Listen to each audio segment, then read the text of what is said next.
जय हिंद प्यारे बच्चों, सुप्रभात सभी को। प्यारे बच्चों, जैसा कि आप लोग पीछे देख ही रहे होंगे, टॉपिक का नाम लिखा हुआ है सांख्यिकीय माध्य या फिर केंद्रीय प्रवृत्ति माप के नाम से भी उसको जानते हैं। आज हम लोग उसी के बारे में अध्ययन करेंगे, क्योंकि प्यारे बच्चों ये बच्चों का डिमांड था कि सर इस टॉपिक को क्लियर कराया जाए थोड़ा सा, क्योंकि अगर देखा जाए प्यारे बच्चों तो ये काफ़ी महत्वपूर्ण टॉपिक है। अगर आप देखेंगे तो कक्षा 8 में, 10 में, 12 में, ठीक है, अगर कोई बीए कर रहा है इकोनॉमिक्स लेकर के या वाणिज्य लेकर के ना, अगर तो आप देखेंगे तो वहाँ भी स्टैटिक्स का बड़ा रोल है। सवाल पूछे जाते हैं। फिर उसके पश्चात आप देखेंगे अगर बीटीसी कोई कर रहा है तो बीटीसी में भी आप देखेंगे तो एक सीडीपी है, बाल मनोविज्ञान। अगर आप देखेंगे तो बाल मनोविज्ञान के चौथे यूनिट में कहीं ना कहीं ये पूरा एक यूनिट ही बनाया गया है। काफ़ी महत्वपूर्ण टॉपिक है। बीएड में अगर आप देखेंगे तो सेकंड सेमेस्टर में अधिगम का आकलन पेपर है, जो कि उसमें सांख्यिकी का बहुत बड़ा रोल है। अगर वनडे एग्ज़ाम आजकल जो हो रहे हैं, आप उसमें देखेंगे एक चार्ट पेपर दे देता है और उसी चार्ट पेपर में कम से कम 1-2 क्वेश्चन तो औसत या मीडियन से ही प्रश्न बन जाते हैं। तो काफ़ी महत्वपूर्ण प्रश्न बनते हैं यहाँ से। अगर ओवरऑल हर एक एग्ज़ाम में कहीं ना कहीं ये काफ़ी प्रचलित क्वेश्चन है यहाँ से, ठीक है। थ्योरिकल हो चाहे न्यूमेरिकल हो, यहाँ से प्रश्न बनने ही बनने तय रहते हैं, ठीक है। सभी के लिए कहीं ना कहीं ये क्लास लाभकारी होने वाला है। तो स्टार्ट करते हैं बिना समय गवाए प्यारे बच्चों। सांख्यिकी माध्य ना, तो थोड़ा समय, यहाँ थ्योरिकल बहुत ज़्यादा विशेष रूप में नहीं लूँगा, लेकिन थोड़ा सा मैं आपको इसका हिस्टोरिकल बैकग्राउंड बता दूँ। तो सांख्यिकी को अंग्रेजी में हम लोग स्टैटिक्स या आप देखेंगे तो बोला जाता है इसको अंग्रेजी में स्टैटिस्टिक्स, ठीक है।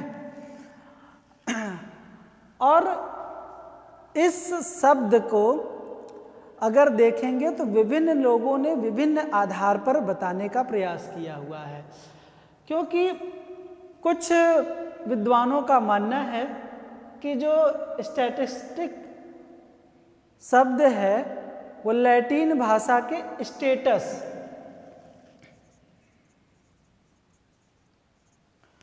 से बना हुआ है, जिसका अर्थ होता है राजनीतिक राज्य, ठीक है, राजनीतिक राज्य।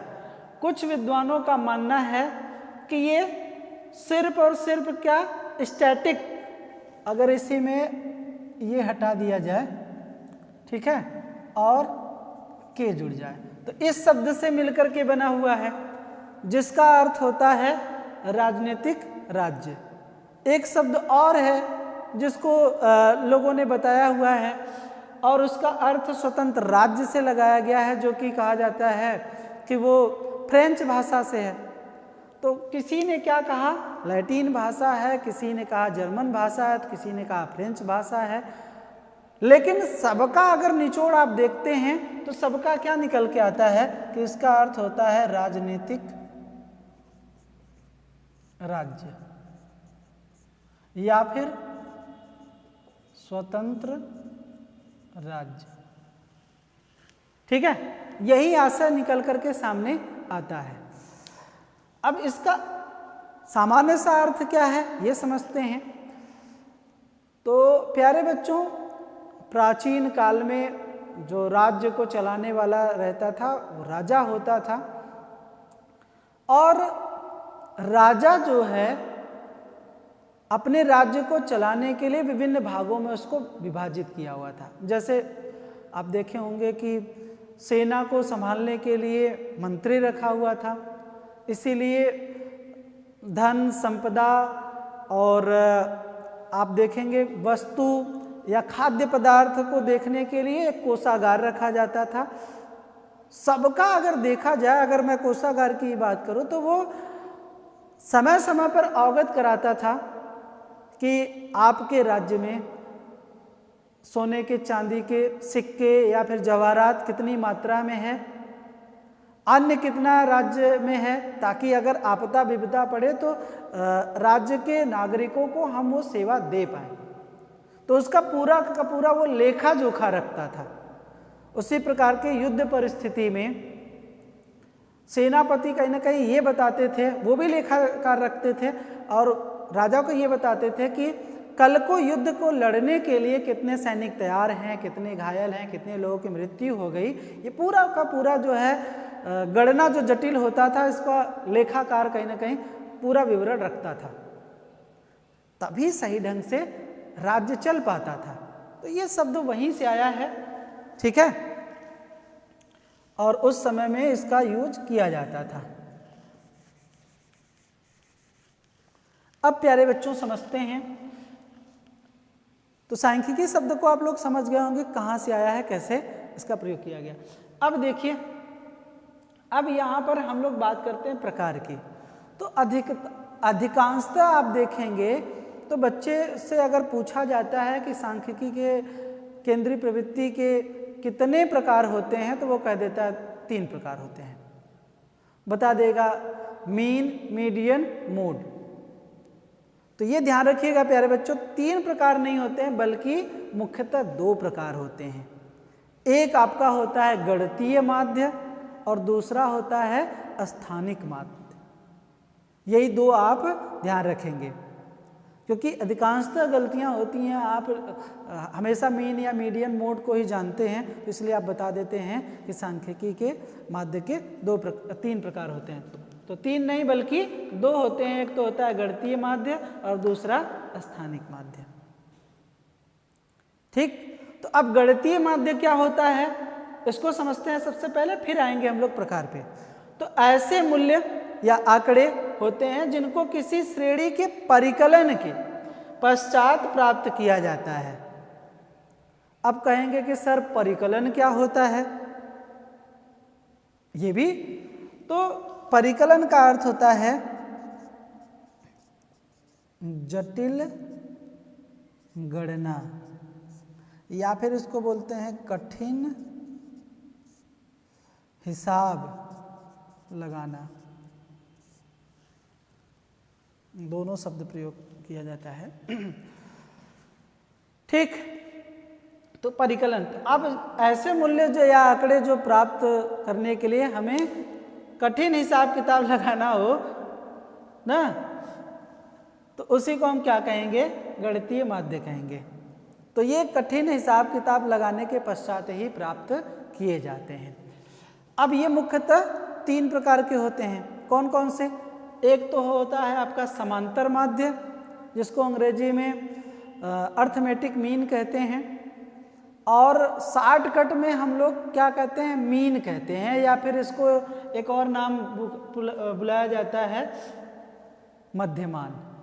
ठीक है, तो आप लोग मध्यमान याद रखिए या फिर मीन याद रखिए। दूसरा जो नाम होता है उसको हम लोग बोलते हैं गुणोत्तर माध्य। ठीक है,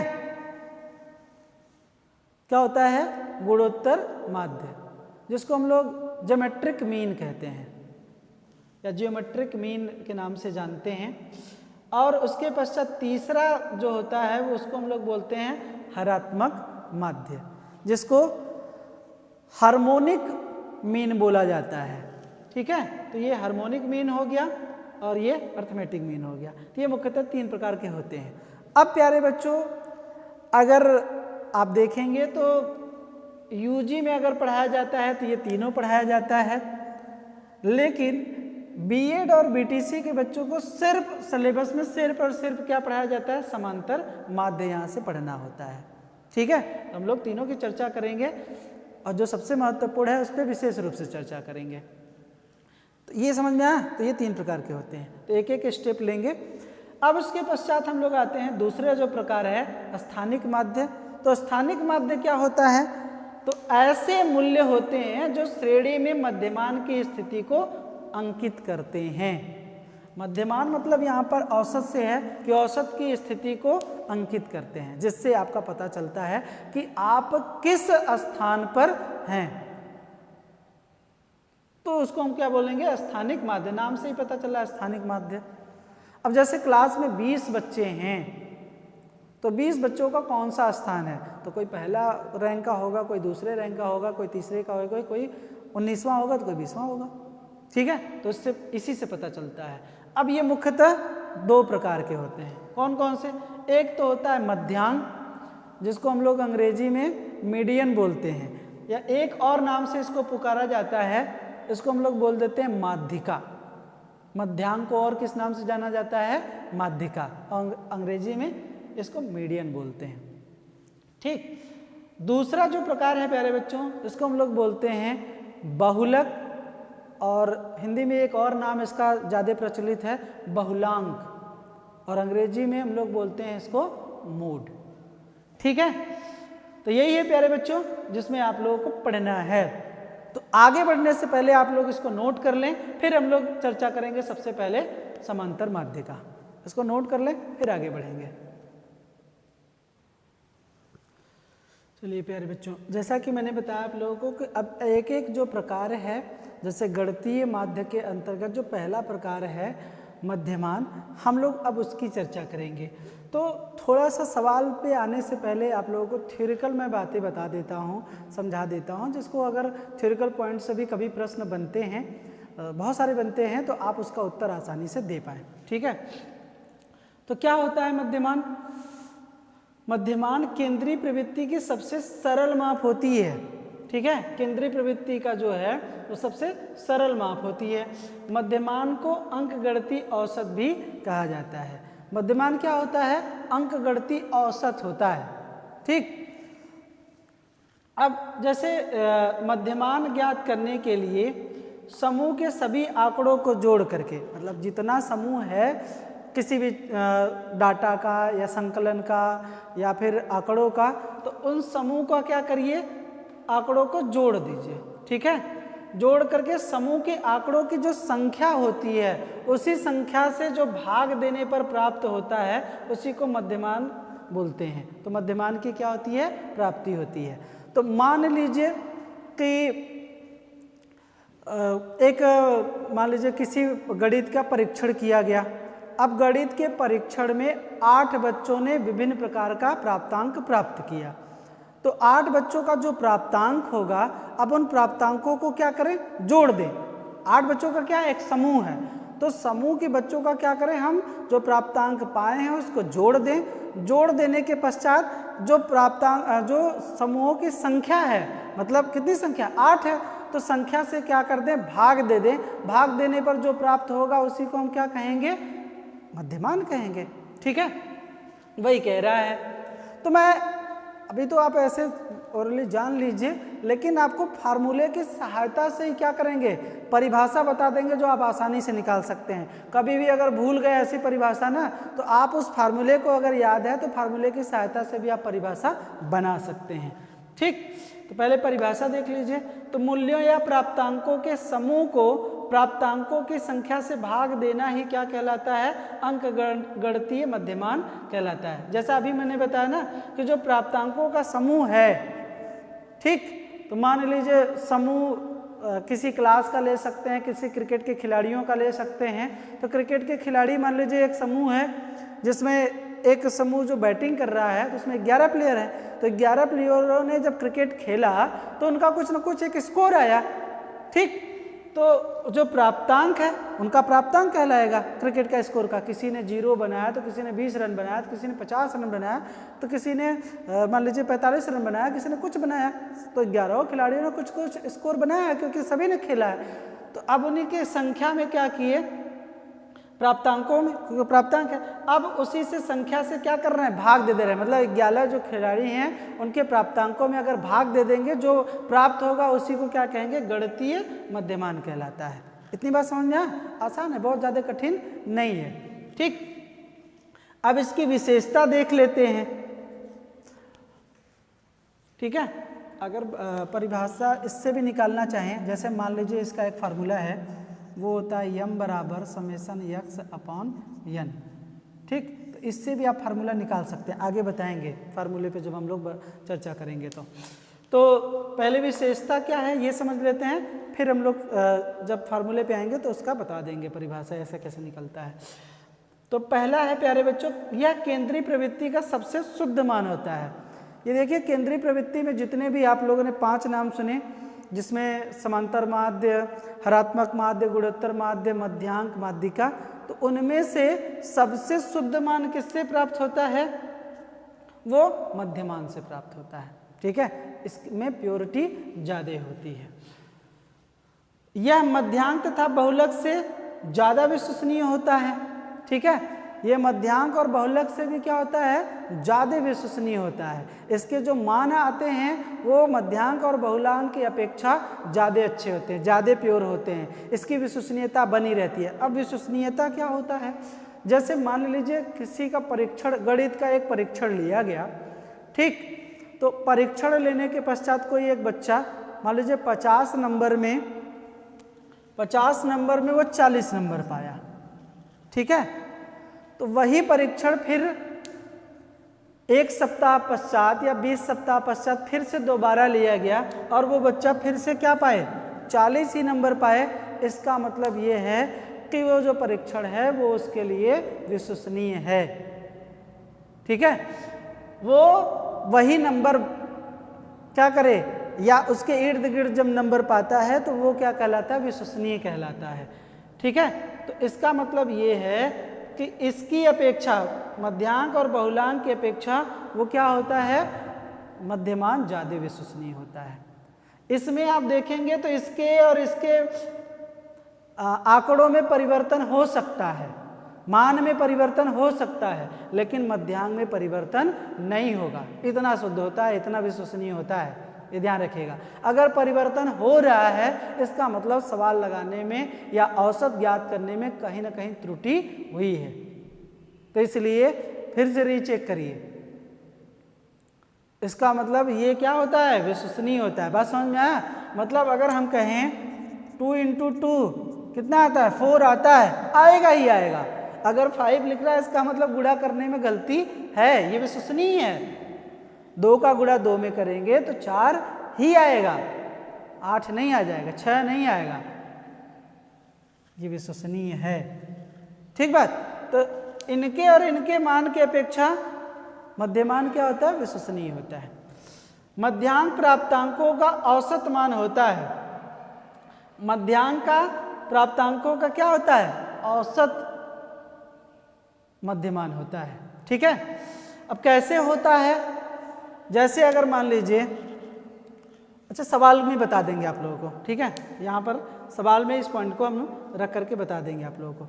मध्यमान एक ऐसा केंद्रवर्ती मान होता है जिनके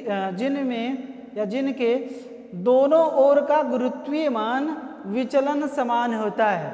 क्या होता है? एक ऐसा केंद्रवर्ती मान होता है जिनके दोनों ओर गुरुत्वीय मान या विचलन जो होता है वो समान होता है।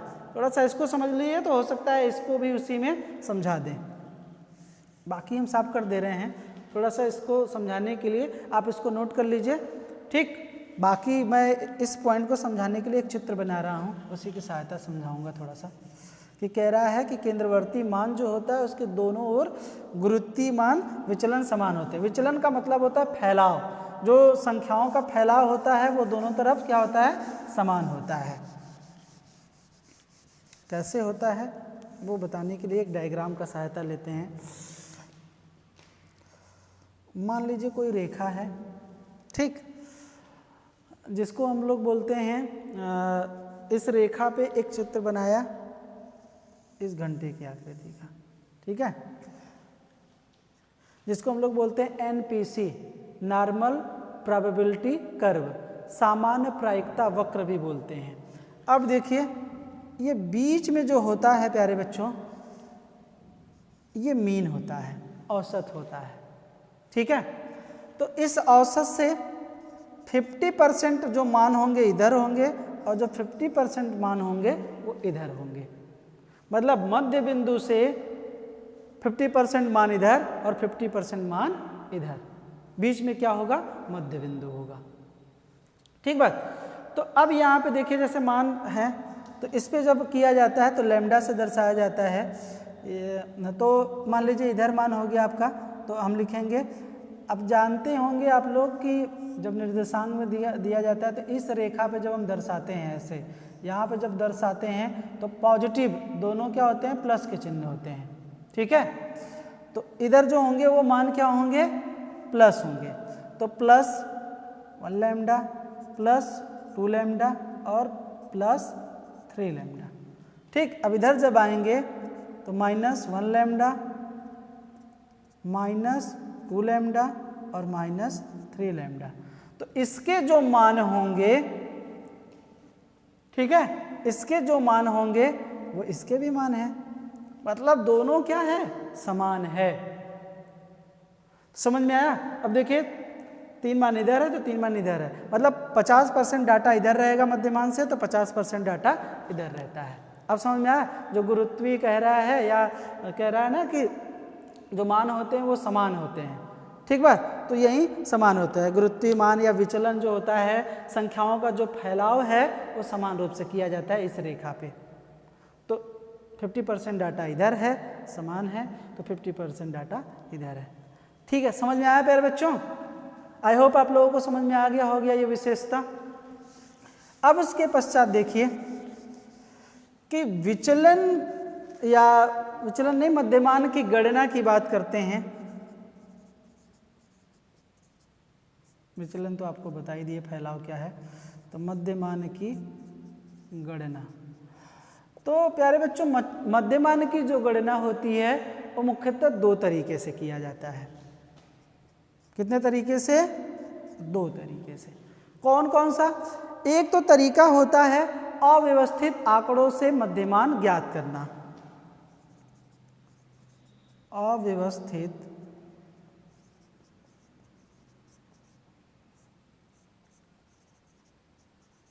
आंकड़ों या डाटा से मध्यमान ज्ञात करना। ठीक है। दूसरा है प्यारे बच्चों व्यवस्थित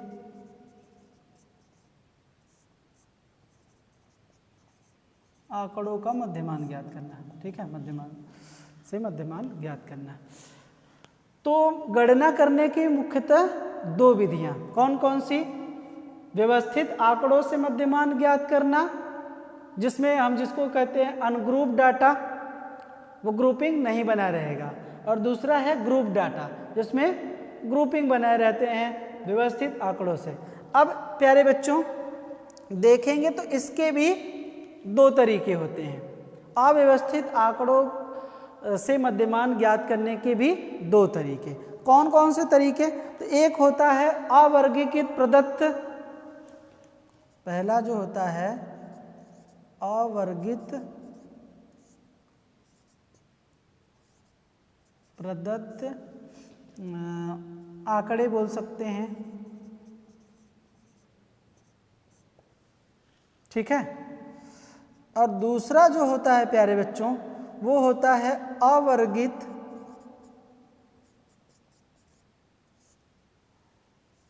आवृत्ति प्रदत्त आंकड़े। दिख रहा है ना, प्रदत्त आंकड़े। तो इसके जो हैं अव्यवस्थित आंकड़ों से मध्यमान ज्ञात करने की मुख्यतः 2 विधियां। कौन सी? अवर्गित प्रदत्त आंकड़े और अवर्गित आवृत्ति प्रदत्त आंकड़े। इसमें अब आपको बता दें प्यारे बच्चों यहीं पर थोड़ा सा कि यहाँ पर जो होगा वो अनग्रुप्ड डाटा होगा। जैसे अगर मैं कहूँ तो इस तरीके से होगा 2, 4, 6, 8, 10 ना, ये क्या है? या इसी को मैं सीक्वेंस में लिख दिया तो मान लीजिए 2 है, 8 है, फिर उसके बाद 10 है, या 6 कर लेते हैं, 6 हो गया, 10 हो गया, ठीक है, और 4 हो गया। इसका कोई ग्रुप नहीं है, ठीक है, तो ये अनग्रुप डाटा कहलाएगा। या यहाँ पे और अगर बढ़ाना है तो 12 हो गया, 18 हो गया, 16 हो गया, इस तरीके से आप बढ़ा दीजिए। तो ये क्या है? इसका कोई ग्रुप नहीं है, अवर्गीकृत प्रदत्त आंकड़े कहलाते हैं। जिसमें 2 4 6 8 10 12 14 ऐसे आप लिख सकते हैं, या 1 2 3 4 5 6 मतलब कुछ भी लिख सकते हैं, उसका कोई वर्गीकरण नहीं है। यहाँ पर बात समझ में आया? यहाँ पे लिख दे रहा हूँ मैं, इस तरीके से आप लिख सकते हैं, जैसे 2 हो गया, या फिर ऐसे भी लिख सकते हैं 18 20 19 14 13 ना 16 15 12, फिर ऐसे आप लिख सकते हैं। ठीक, तो इसका कोई ग्रुप नहीं है, अनग्रुप डाटा बोलते हैं। ठीक है प्यारे बच्चों, अब देखिए दूसरा कह रहा है अवर्गित आवृत्ति प्रदत्त आंकड़े। मतलब आपके सामने क्या दिया रहेगा प्यारे बच्चों? एक्स फैक्टर दिया रहेगा। जैसे हमने बताया अभी ना कि 2 दिया हुआ है, 4 दिया हुआ है, 6 दिया हुआ है, 8 दिया हुआ है, 10 दिया हुआ है। ठीक है, लेकिन उसके साथ साथ आवृत्ति मतलब फ्रीक्वेंसी अंग्रेजी में बोलते हैं, फ्रीक्वेंसी भी दिया रहेगा। यहाँ पे यफ की भी वैल्यू दिया रहेगा, 1 3 7 5 2, ऐसे भी आपके सामने आंकड़े दिए रहेंगे जिसको सवाल को हल करना पड़ेगा। तो इसके कितने तरीके गणना करने के? 2 तरीके, अवर्गित प्रदत्त आंकड़े और अवर्गित आवृत्ति प्रदत्त आंकड़े। ठीक है प्यारे बच्चों, अभी हमने इसके अंतर्गत बताया कि कैसे सवाल दिए रहेंगे, इसके अंतर्गत बता दिया कि कैसे सवाल दिए रहेंगे। हल करना अभी नहीं बता रहे, अभी सिर्फ बता रहे हैं आप लोगों को कि कैसे कैसे सवाल यहाँ पे बनेंगे। ठीक है, अब इसके पश्चात दूसरा देखिए, ये जो दूसरा है तो प्यारे बच्चों दूसरा जो है व्यवस्थित आंकड़ों से मध्यमान ज्ञात करना। तो इसके भी क्या हैं? 2 तरीके के डाटा दिए रहेंगे इसके अंतर्गत भी। कैसा? व्यवस्थित आंकड़ों का मध्यमान ज्ञात करना या प्रदत्त आंकड़े दिए रहेंगे। ठीक, और उसके बाद व्यवस्थित फ्रीक्वेंसी प्रदत्त आंकड़े। मतलब एक क्या रहेगा, अगर इसमें बात किया जाए व्यवस्थित प्रदत्त की बात किया जाएगा तो इसके अंतर्गत देखिए इस तरीके से व्यवस्थित है, तो यहाँ पे क्लास इंटरवल बनेगा। पहले क्लास इंटरवल मान लीजिए हमने 0 से 10, 10 से 20, 20 से 30 और 30 से 40, ऐसा क्लास इंटरवल बना रहेगा। ठीक है, बात समझ में आया? व्यवस्थित आंकड़े रहेंगे जिसमें आप कह सकते हैं कि फिर उसके बाद फ्रीक्वेंसी दिया रहेगा 2 4 6 1 हमने लिख दिया। ठीक है, तो व्यवस्थित आंकड़ों के अंतर्गत, या फिर आप ऐसे समझिए, इसको हटा देते हैं, एक ये तरीका समझ लीजिए कि 2 तरीके इसमें भी होते हैं। पहला तरीका मैं बता रहा हूं आपको, जिसको हम लोग बोलेंगे दीर्घ व्यवस्थित दीर्घ कह सकते हैं, या दीर्घ मेथड या दीर्घ विधि बोलते हैं। सिर्फ ऐसे ही जानिए, दीर्घ विधि और एक होता है आपका शॉर्टकट विधि ना, यही 2 विधियां होती हैं। तो अब दीर्घ विधि में देखिए इस तरीके का होता है। ठीक है, और शॉर्टकट मेथड में या अति लघु विधि बोलते हैं उसको, तो उसमें क्या रहेगा, उसमें भी यही रहता है, लेकिन उसमें हम एक जो मीन मानते हैं, क्या मान लेते हैं? कल्पित माध्य मान करके लगाते हैं। जैसे हमने इसी में क्या किया, किसी एक संख्या को, ये बीच वाली संख्या को कल्पित माध्य मान लिया, तो उसकी सहायता से हम लोग लगाते हैं। तो इसके भी व्यवस्थित आंकड़ों के भी ज्ञात मध्यमान ज्ञात करने के मुख्यतः 2 तरीके।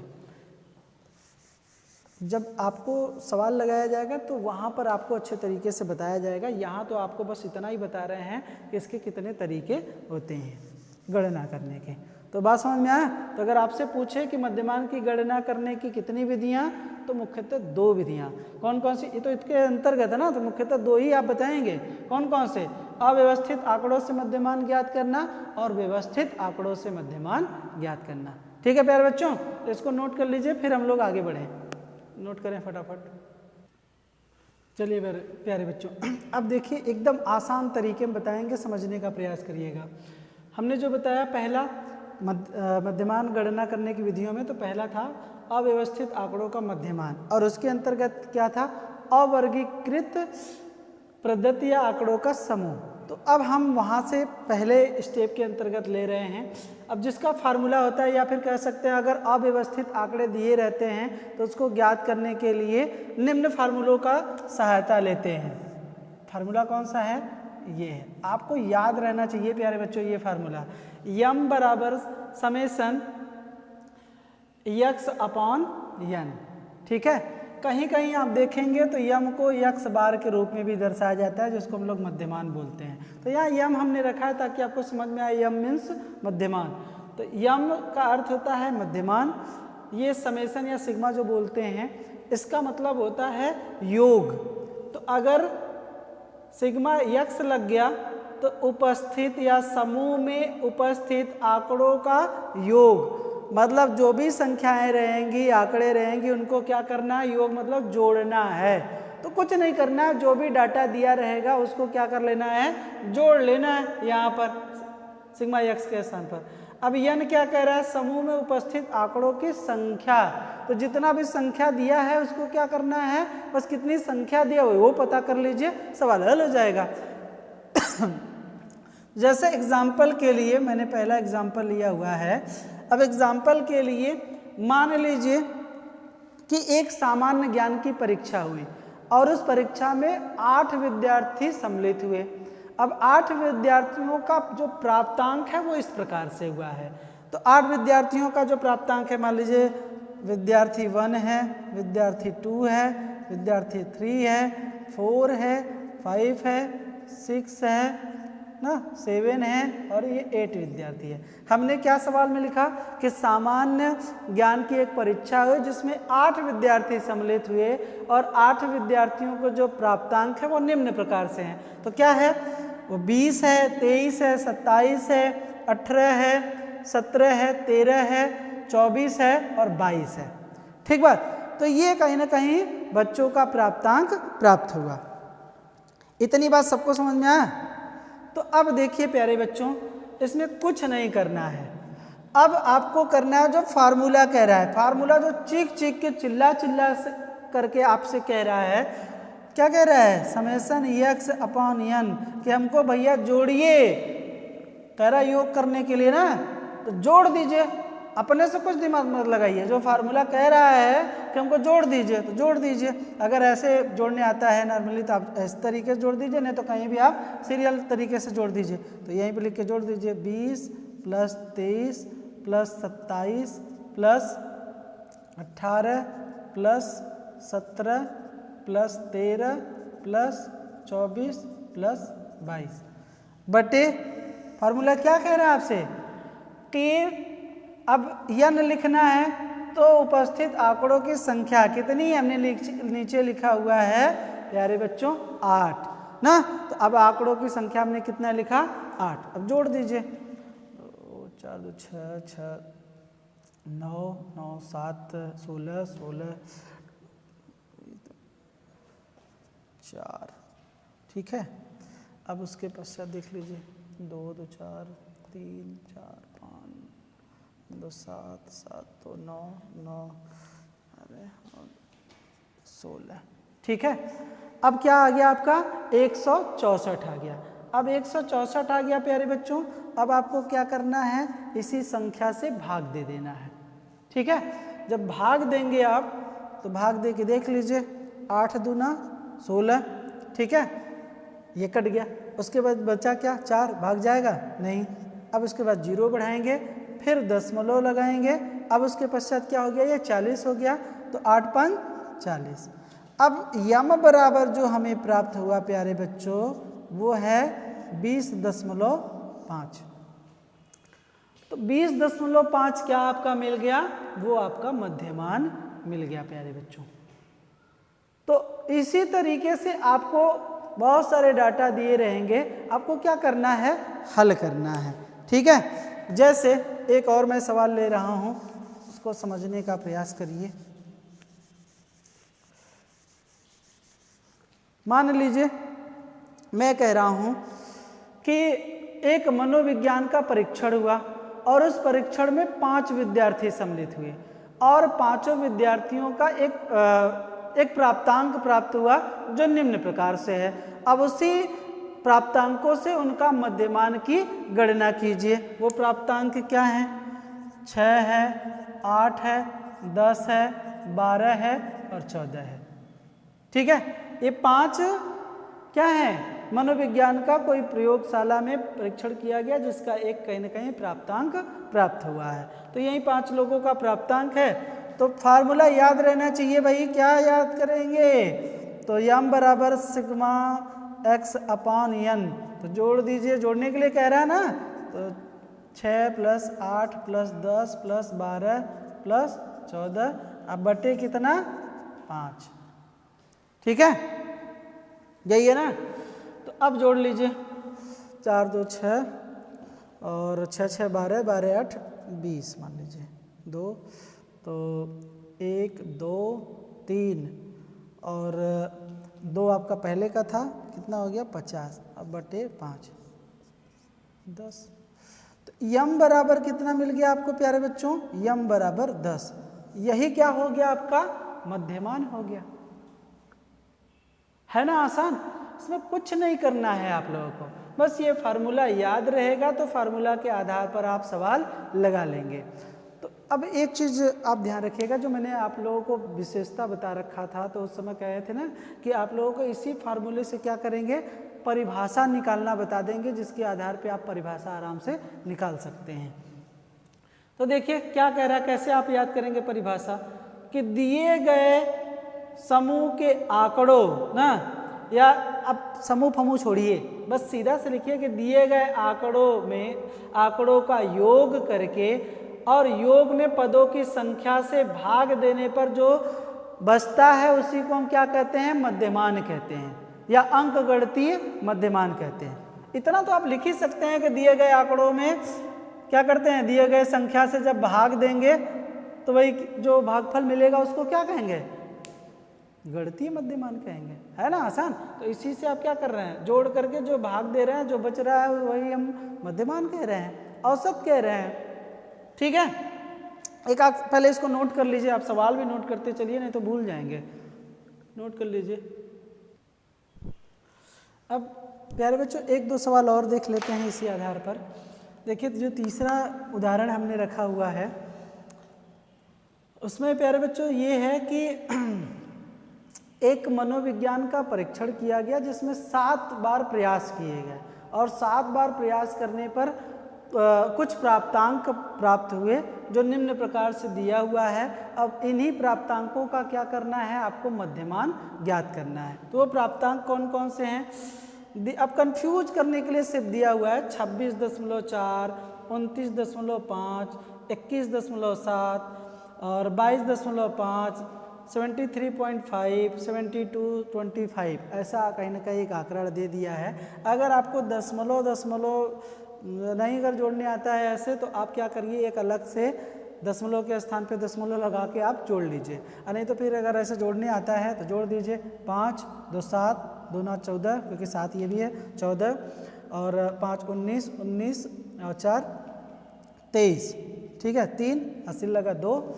ठीक है, तो अब ये पॉइंट वाला खेल खत्म। अब जोड़ लीजिए ऐसे, तो 5, ठीक है, 2 7 और 7 3 10, 10 2 12, 12 1 13, 13 9 आपका जो हो गया 13 9 22, 22 और 6 28 और 2 कितना हो जाएगा 30। ठीक है, ये दशमलव लगाते हैं, हासिल लगा 3। ठीक, 2 7 2 9 9 9 9 16 16 16 और 2 18 18 2 20 22 24 और 24 3 27। ठीक, तो आपको जो मिला प्यारे बच्चों, या तो आप सीरियलबद्ध तरीके से जोड़ सकते हैं या तो ऐसे भी जोड़ सकते हैं।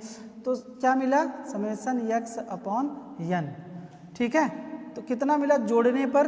हमने इसको सबको जोड़ दिया तो मिला आपको 270.3, यही ना मिला। और कितने संख्या कितनी है? तो 1 2 3 4 5 6 7, हमने पहले ही बताया कि 7 बार प्रयास किया गया प्रयोगशाला में, जिसका रिजल्ट ये निकल के आया है। ठीक है, तो अब ये 7 बार प्रयास है तो संख्या यही है, 7 ही है। ठीक, अब इसको क्या करिए, भाग दे दीजिए, तो दे दीजिए। तो 7 तिरिक 21, 28 हो जा रहा है 4 बार में, तो 3 बार जाएगा। ठीक, अब बचा कितना? 6 बचा, तो 60 हो गया। तो 7 8 है 56। ठीक, 56 हो गया। फिर उसके बाद दशमलव लगा दीजिए, 4 बचा, तो ये 43 हो गया। फिर उसके बाद 7 छंग 42। ठीक, 42, 1 बचा, फिर दशमलव, तो 10 हो जाएगा। ठीक है, 1 बार जाएगा। तो दशमलव के 2 अंक तक आप ले जाते हैं तो कहीं ना कहीं शुद्ध मान माना जाता है। तो इसलिए आपका जो मान हो गया प्यारे बच्चों, वो हो गया यम बराबर 38.61। ठीक है, ये आपका क्या हो गया? मध्यमान हो गया। अब एक आपको सवाल होमवर्क कह लीजिए या फिर कह लीजिए कि आपको ये सॉल्व करके बताने हैं कि इसका आंसर क्या आएगा। जैसे मान लीजिए कि 10 बच्चे हैं जिनको गणित का क्या किया गया? टेस्ट लिया गया या परीक्षा लिया गया। तो उन 10 बच्चों का कुछ प्राप्तांक इस प्रकार से है और उसी प्राप्तांकों को क्या करना है? आपको मध्यमान ज्ञात करना है। आपके एग्जाम में सवाल इसी तरीके से देता है कि 10 विद्यार्थी हैं जो गणित की परीक्षा दे रहे हैं और उस परीक्षा में उनका निम्न प्रकार से प्राप्तांक प्राप्त हुआ, तो उसी प्राप्तांकों का क्या करना है? मध्यमान ज्ञात करना है प्यारे बच्चों। ठीक है, तो इसको आप ज्ञात करके बताइएगा कि इसका आंसर क्या आएगा। अब हम चौथे का लिख दे रहे हैं। चौथा आपको मीन बताना है कि क्या आएगा। ठीक, तो इसको लगा के आप लोग बताएंगे। अब प्यारे बच्चों, अवर्गित आवृत्ति युक्त प्रदत्त या आंकड़े। तो अवर्गीकृत मतलब जो अव्यवस्थित डाटा है, अनग्रुप डाटा है, उसमें अगर आवृत्ति भी दे देता है तो उस आंकड़ों का कैसे आप मध्यमान ज्ञात करेंगे। तो देखिए प्यारे बच्चों, ऐसे आंकड़ों का मध्यमान ज्ञात करने के लिए दूसरा फार्मूला होता है, वो होता है यम बराबर समेसन f(x)/n। ठीक है, तो अब इसको समझ लीजिए कि इसमें f क्या होता है, x क्या होता है, n क्या होता है, तब आप सही ढंग से इस सवाल को हल कर पाएंगे। तो यम बराबर, जैसा कि मैंने बताया आप लोगों को, ये क्या होता है? मध्यमान होता है। ठीक है, समेसन या सिग्मा मीन्स क्या होता है? योग होता है। ठीक, और समेसन f(x) लिखा हुआ है, तो ये क्या होता है? तो आंकड़ों के गुणनफल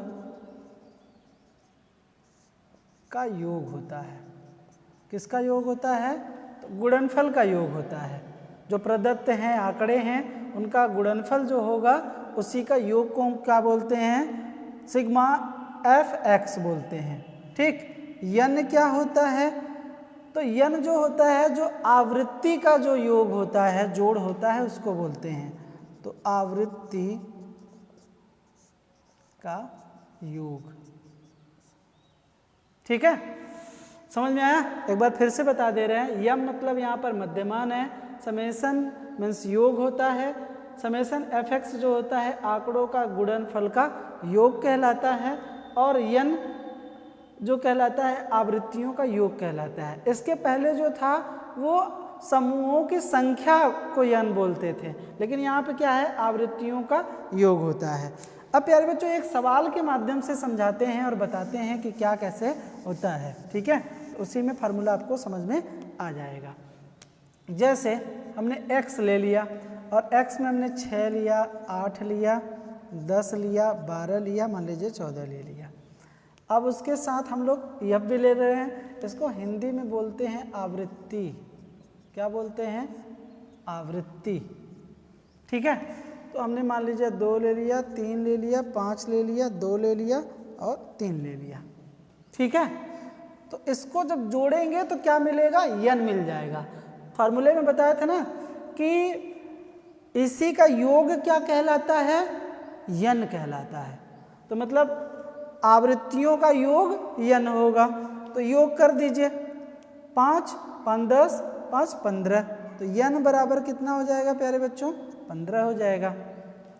अब आपको फार्मूले में क्या कह रहा है? यहाँ फार्मूला मैं लिख दे रहा हूँ, Fx अपॉन यन।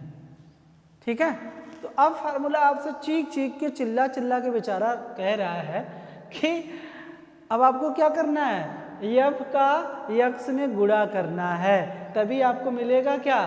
समेशन Fx मिलेगा। तो जब गुणा करेंगे तब ना मिलेगा, तो यफ का गुणा यक्स के साथ कर दीजिए। 6 दूना 12 और 8 त्रिका 24 और 10 पचे 50, 12 दूना 24, 14 तिया 42। ठीक है, ये हो गया। अब आपको फार्मूले में क्या चाहिए? इसको योग करने के लिए कह रहा है, जोड़ने के लिए कह रहा है, तो जोड़ दीजिए भाई, देरी नहीं करिए। जब जो चीज़ें फार्मूला कह रहा है उसके अनुसार आपको कर देना है, तो कर दीजिए। तो ये 4 2 6, 6 4 10 और 2 12। ठीक है, एक हासिल लगा, तो एक हासिल इसी में जोड़ दे रहे हैं, 2 हो गया, 2 4 हो गया और 4 5 9 हो गया, 9 2 11 हो गया, 11 4 15, ये हो गया। अब लिखेंगे क्या? समेशन Fx बराबर 152। ठीक है, तो अब प्यारे बच्चों देखिए, इसी फार्मूले पे रख देते हैं। तो 152 बटे, अब यन क्या है? 15 है आपका, ध्यान रखिएगा। क्या मिला है? 15। अब इसमें भाग दे दीजिए, जो आएगा वो आंसर हो जाएगा। तो भाग दे के देख लीजिए, 15 एकम 15। ठीक है, ये कट गया। अब जाएगा 2 में? नहीं जाएगा, तो क्या करेंगे आप? 0 बढ़ाएंगे। ठीक है, तो कितना हो गया भाई? 20 हो गया। अब चला जाएगा, अब दशमलव लगा के जब 0 बढ़ाएंगे तो 20 हो जाएगा। तो अब 15 का भाग 20 में चला जाएगा। जब चला जाएगा तो 15 एकम 15 ना, तो फिर 20 में से 15 गया, कितना बचा? 5। तो अब फिर दशमलव लगाइए, 0 बढ़ा लेंगे, कितना हो जाएगा? 50। तो 15 तिया 45। 2 अंक तक ले जाइए, वो ज़्यादा सुटेबल है। तो यम बराबर क्या हो जाएगा आपका? 10.12 हो जाएगा प्यारे बच्चों। ठीक है, तो ये 2 तरीके अवर्गित प्रदत्त समूह या आंकड़ों को सॉल्व करना आपको बताए। अवर्गित आवृत्ति युक्त प्रदत्त या आंकड़ों को आप लोगों को हल करना बताए प्यारे बच्चों। ठीक है, तो इसी तरीके से सवाल को हल किया जाता है। अब मैं इसी में थोड़ा सा मैं बस परिवर्तन करके आप लोगों को सवाल दे रहा हूं, उसको लगा करके आप लोग हल करिएगा। इस फ्रीक्वेंसी को मैं मिटा दे रहा हूं। ठीक है, अब मान लीजिए इसी में हो गया आपका x की वैल्यू जो आएगी, बढ़ेगी आएगी, 16 हो गया। ठीक है, अब मैं आपको दे रहा हूँ 2 5 नहीं 2 3 5 7 4 और उसके बाद मान लीजिए 1। ठीक, अब आप लोग इस सवाल को हल करके बताइएगा कि इसका आंसर क्या आएगा। ठीक है, इसका आंसर क्या आएगा आप लोगों को बताना है। तो प्यारे बच्चों, मैंने आप लोगों को आज जो पढ़ाया, सांख्यिकी पढ़ा दिया, सांख्यिकी के कितने प्रकार होते हैं वो बता दिया, उसमें उसके अर्थ और परिभाषाएं भी बताया। फिर उसके पश्चात आपको पहला जो प्रकार के अंतर्गत था मध्यमान, मध्यमान में हमने बताया कि गणना करने की कितनी विधियां होती हैं, तो मुख्यतः 2 विधियां होती हैं, अव्यवस्थित आंकड़ों का मध्यमान ज्ञात करना और व्यवस्थित आंकड़ों का मध्यमान ज्ञात करना। अब हम लोग जो चल रहे थे वो अव्यवस्थित आंकड़ों के अंतर्गत मध्यमान ज्ञात करने के अंतर्गत 2 विधियों पर जो बात किए थे, वो दोनों विधियों के सवाल आप लोगों को हल करा दिए, जिसमें अवर्गीकृत या अवर्गित प्रदत्त आंकड़ों को हल करना बताया आप लोगों को, और अवर्गित आवृत्ति युक्त प्रदत्त आंकड़ों को हल करना बताया, जिसमें उस वाले सवाल में आपको एक होमवर्क के लिए दिया, उसका आंसर आप बता दीजिएगा। इसके अंतर्गत मैंने आप लोगों को एक होमवर्क दिया हुआ है, इसको हल करके आप लोग उत्तर बताइएगा, नोट कर लीजिएगा। देखिए सामने से हट जा रहे हैं, एक बार बोल भी दे रहे हैं, अगर बोर्ड पे नहीं दिख रहा होगा तो x की जो वैल्यू है 6 है, 8 है, 10 है, 12 है, 14 है, 16 है, और फ्रिक्वेंसी जो है 2 है, 3 है, 5 है, 7 है, 4 है, 1 है। ठीक है, तो इसको आप लोगों को हल करके आंसर बताना है प्यारे बच्चों। अब इसके पश्चात जो नेक्स्ट क्लास लेंगे वो आप लोगों का मध्यमान का जो व्यवस्थित आंकड़े हैं उसको हल करने के जो तरीके हैं प्यारे बच्चों, उस पर चर्चा करेंगे, जिसमें हमने बताया कि एक तो शॉर्टकट मेथड होता है, एक लॉन्ग मेथड होता है। ठीक है, तो वो दोनों तरीके आप लोगों को बताए जाएंगे व्यवस्थित आंकड़ों में। तो नेक्स्ट क्लास प्यारे बच्चों आप लोगों को नेक्स्ट डे बताया जाएगा। तो आज के लिए इतना ही है, आप लोग इसको सवाल को हल करके ज़रूर बताने का प्रयास करिएगा। ठीक है, आई होप आप लोगों को एंजॉय आया होगा सीखने में भी।